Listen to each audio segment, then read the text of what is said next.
NTA UGC net की class में आप सभी का हार्दिक स्वागत है।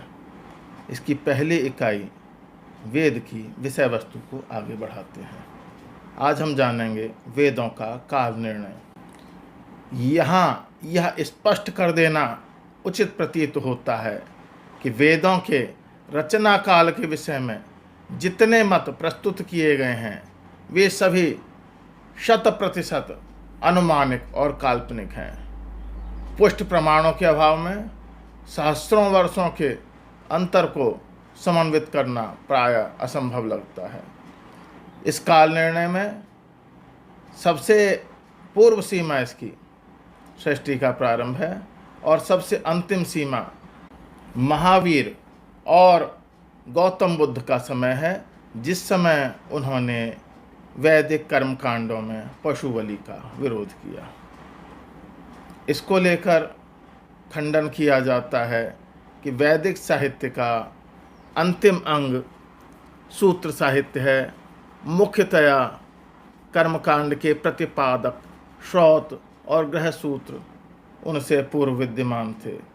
इस आधार पर महावीर और बुद्ध ने 600 ईसा पूर्व के लगभग वैदिक साहित्य की अपर सीमा मानी जाती है। 1907 में डॉक्टर ह्यूगो विंकलर ने एशिया माइनर, जो वर्तमान टर्की में है, वहाँ के बोगजगोई नामक स्थान से एक संधि पत्र वाला एक शिलालेख खुदाई में प्राप्त किया। यह शिलालेख 1400 ईसा पूर्व का माना जाता है। इसे मितानी और हिटाइट नरेशों के बीच संधि का उल्लेख है। दोनों जातियों के इष्ट देवों के साथ ही साक्षी के रूप में मितानी देवों में मित्र, वरुण, इंद्र और नासत्य अर्थात अश्वनी देव का उल्लेख मिलता है। इन देवों को वैदिक देवता मानते हुए सिद्ध किया जाता है कि वैदिक साहित्य की मूलतः चारों वेदों की रचना 1400 ईसा पूर्व से पहले हो चुकी थी। वैदिक साहित्य कितना पुराना है, इसके संबंध में जो विभिन्न मत दिए गए हैं वे इस प्रकार हैं। पहला सबसे पुराना जो मत है, जो सबसे पुराने वेदों को मानते हैं, उनका नाम है दयानंद सरस्वती। ये वेद मंत्रों के आधार पर वेदों को सृष्टि के प्रारंभ से मानते हैं, अर्थात सृष्टि की रचना जब प्रारंभ हुई तभी वेद इस पृथ्वी पर आए। दूसरे हैं दीनानाथ शास्त्री चुलेट। ये ज्योतिषीय संदर्भों के आधार पर अब से 3 लाख वर्ष पूर्व का वेदों को मानते हैं। तीसरे हैं अविनाश चंद्र दास। ये भूगर्भ की घटनाओं के आधार पर वेदों को 25,000 ईसा पूर्व का मानते हैं। अगले विद्वान हैं नारायण भवन राव पावगी। ये भूगर्भ और ज्योतिष संबंधी साक्ष्यों के आधार पर वेदों को 7,000 ईसा पूर्व का मानते हैं। अगले विद्वान हैं बाल गंगाधर तिलक। ये ज्योतिषीय संदर्भों के आधार पर वेदों को 6,000 ईसा पूर्व का मानते हैं। इसके बाद अगला नाम आता है डॉक्टर रामकृष्ण गोपाल भंडारकर। ये वेद मंत्रों के आधार पर वेदों को 6,000 ईसा पूर्व का मानते हैं। अगले विद्वान हैं शंकर बालकृष्ण दीक्षित। ये ज्योतिषीय संदर्भों के आधार पर वेदों को 3,500 ईसा पूर्व का मानते हैं। अगले विद्वान हैं डॉक्टर हरमन जैकोबी। ये ज्योतिषीय संदर्भों के आधार पर वेदों को 4,500 ईसा पूर्व का मानते हैं। अगले विद्वान हैं मॉरिस विंटरनिथ। ये मितानी शिलालेखों के आधार पर वेदों को 2,500 ईसा पूर्व का मानते हैं। और इसमें अगले विद्वान हैं मैक्स मूलर। ये बौद्ध साहित्य के आधार पर वेदों को 1200 ईसा पूर्व का मानते हैं। इनमें से कुछ मतों का संक्षिप्त विवरण इस प्रकार है। सबसे पहले हम जानते हैं दयानंद सरस्वती के बारे में। आर्य समाज के प्रवर्तक महर्षि दयानंद सरस्वती ने वेदों आदि के संदर्भों के द्वारा प्रतिपादित किया कि वेदों का उद्भव परमात्मा से सृष्टि के प्रारंभ में हुआ।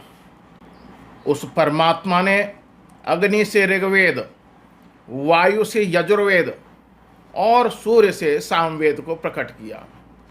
उसने ही अथर्ववेद को भी प्रकट किया। उन्होंने जो वेद का संदर्भ बताया है, यजुर्वेद अध्याय 31 का 7वां मंत्र, तस्मादज्ञात सर्वभूतः ऋचः सामानि यज्ञरे छंदांसि यज्ञरे तस्माद यजुस्तस्माद जायत। अगला मंत्र उन्होंने अथर्ववेद संहिता का बताया है, अथर्ववेद का 10वें कांड के 7वें सूक्त का 20वां मंत्र, यस्माद ऋचो यजुः सामानि अथर्वांगिरसः। अगला मंत्र उन्होंने शतपथ ब्राह्मण का बताया है, शतपथ ब्राह्मण का मंत्र, अग्ने ऋग्वेदो वायुर्यजुर्वेदः सूर्या सामवेदः। एक संदर्भ उन्होंने मनुस्मृति का दिया। यह मनुस्मृति के पहले अध्याय का 23वां श्लोक है। अग्नि वायुरभेदस्तु त्रयं ब्रह्म सनातनं दुदोह यजन सिद्ध्यर्थम ऋग्यजु सामलक्षणम। वैदिक संपत्ति के लेखक श्री रघुनंदन शर्मा ने भी इसी मत का समर्थन किया है। भारतीय पंचांग के अनुसार 2000 ईस्वी में सृष्टि संवत 195 करोड़ 58,85,101 तथा कलि संवत 5,101 है।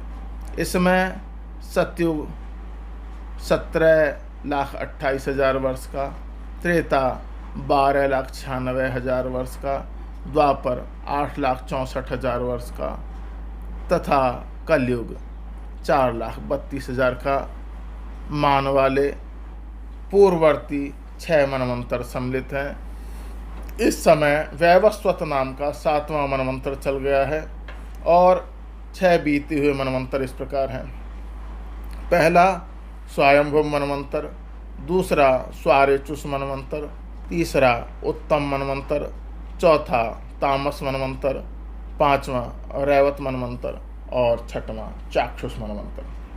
अगले विद्वान हैं अविनाश चंद्र दास। अविनाश चंद्र दास ने ऋग्वेद में प्राप्त भूगोल एवं भूगर्भ संबंधी साक्ष्य के आधार पर ऋग्वेद का रचना काल 25,000 ईसा पूर्व माना है। ऋग्वेद के एक मंत्र में वर्णन है कि सरस्वती नदी पर्वत अर्थात हिमालय से निकलकर समुद्र में मिलती है। पुरातत्व की गणना के अनुसार यह समुद्र राजस्थान में था। अब उस सरस्वती नदी और राजस्थान के समुद्र का लोप हो गया है। यह घटना 25,000 ईसा पूर्व की मानी जाती है।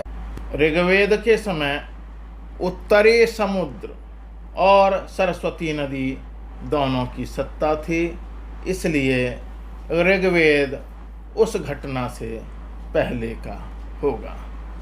अगले विद्वान हैं श्री बाल गंगाधर तिलक। श्री तिलक जी ने ज्योतिषीय गणना के आधार पर ऋग्वेद का रचना काल 6,000 ईसा पूर्व से 4,000 ईसा पूर्व माना है। उन्होंने विभिन्न नक्षत्रों में वसंत संपात के आधार पर यह तिथि निर्धारित की है। उन्होंने वैदिक काल को 4 भागों में विभक्त किया है और विभिन्न स्तरों में वैदिक साहित्य के अंगों का उल्लेख किया है। उन्होंने सबसे पहला काल माना है अदिति काल, यह 6,000 से 4,000 ईसा पूर्व है। दूसरा है मृगशिरा काल, यह 4,000 से 2,500 ईसा पूर्व है। फिर है कृतिका काल, यह 2,500 से 1,400 ईसा पूर्व है। और फिर आता है चौथा सूत्र काल, यह वैदिक साहित्य का अंतिम काल है। इस समय सूत्र साहित्य की रचना हुई है और यह माना जाता है 1,400 से 500 ईसा पूर्व। उपर्युक्त विवरण से ज्ञात होता है वेद मंत्रों की रचना 6,000 ईसा पूर्व में प्रारंभ हो गई थी किंतु उनका परिष्कार, संकलन और संहिता रूप 2500 ईसा पूर्व से 1400 ईसा पूर्व के मध्य हुआ। अगले विद्वान हैं श्री शंकर बालकृष्ण दीक्षित।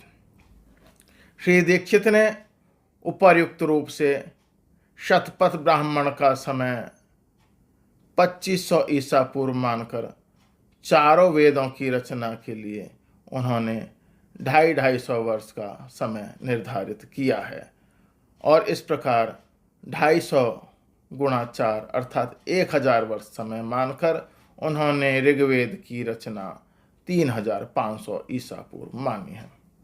अगले विद्वान हैं श्री याकोबी। प्रसिद्ध जर्मन विद्वान श्री याकोबी ने भी ज्योतिष को आधार माना है। उन्होंने ध्रुव तारे को अपना लक्ष्य बनाया और विवाह संस्कार में पूर्व पश्य विधि है। ध्रुव तारा भी अपने स्थान से पीछे हटता है। उस आधार पर विचार व्यक्त करते हुए उन्होंने ऋग्वेद का समय 4500 ईसा पूर्व माना है। श्री तिलक और याकोबी दूरस्थ होते हुए भी ज्योतिषी गणना के आधार पर लगभग एक ही निष्कर्ष पर पहुंचे हैं। यह आश्चर्य की बात है। अगले विद्वान हैं मैक्स मूलर।